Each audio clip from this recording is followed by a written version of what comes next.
whenever I'm going through something, I refer back to this time when it was Christmas. It was Christmas. And I don't know how old I was. I was an adult. I think I was like 19, 20. Anyway, so I lived with my parents still, and it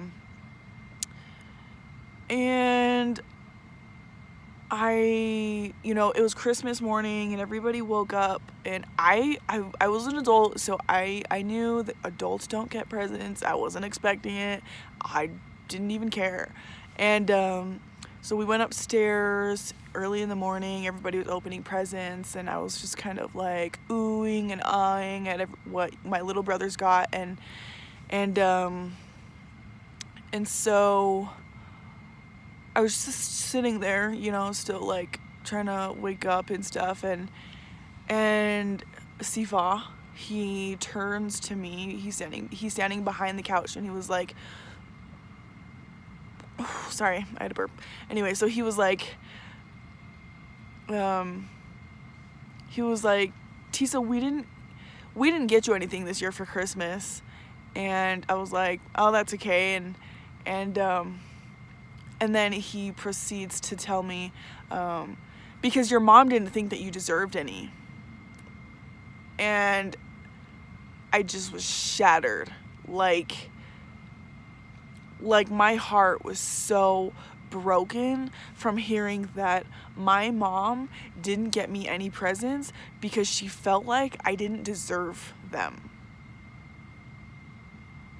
on Christmas. They could have just said nothing, and I would have been okay with just not having any presents.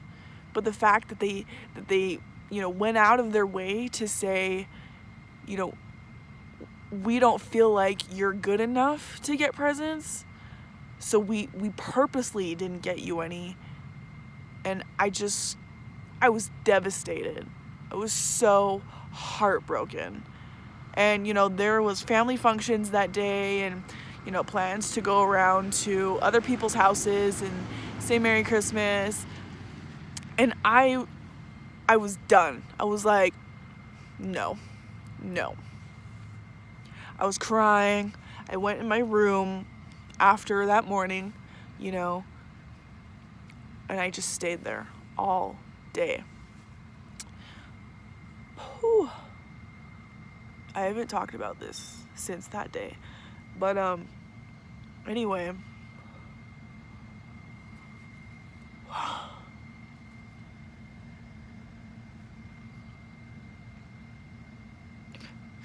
I fell asleep, and I just continued to sleep until like noon, and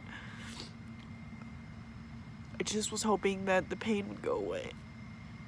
I didn't want to spend any time with my family.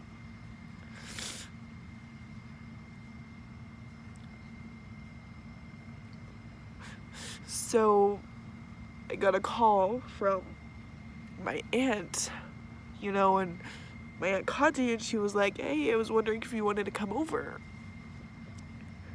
And I said, okay. So I spent Christmas with them. That's not the point of the story, though. The point I'm trying to make is coming. But anyway, so later that day, I got home. It was late at night, and I was happy. I had a really good time, and my aunt later revealed to me that my mom called and told her what happened and said I wouldn't come out of my room,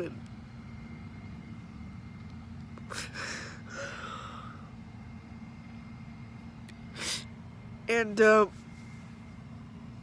I got home, and there was this letter on my bed,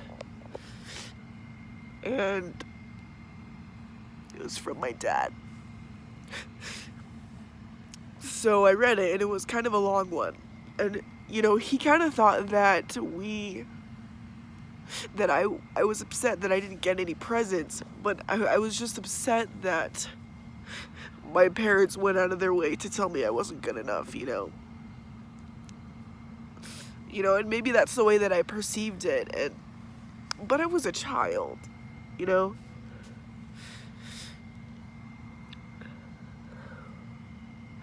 Anyway, so the letter, it said a whole bunch of stuff, a whole bunch of, you know, really well thought things, and it was handwritten.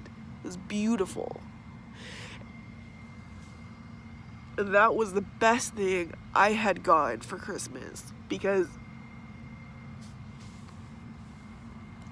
it was saying, you know, your mom tries hard and she does love you, and we have different ways of expressing it, and then he proceeds to tell me a story about, sorry, I'm getting something. He tells me a story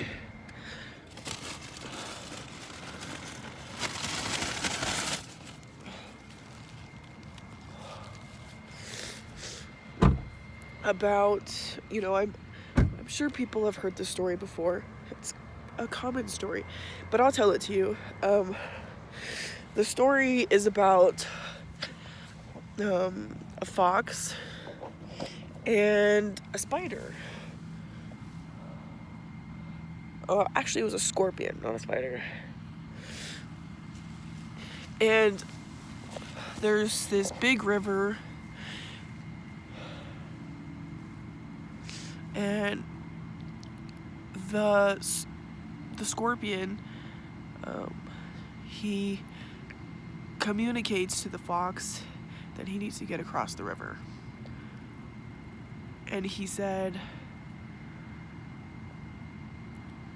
oh God, hold on.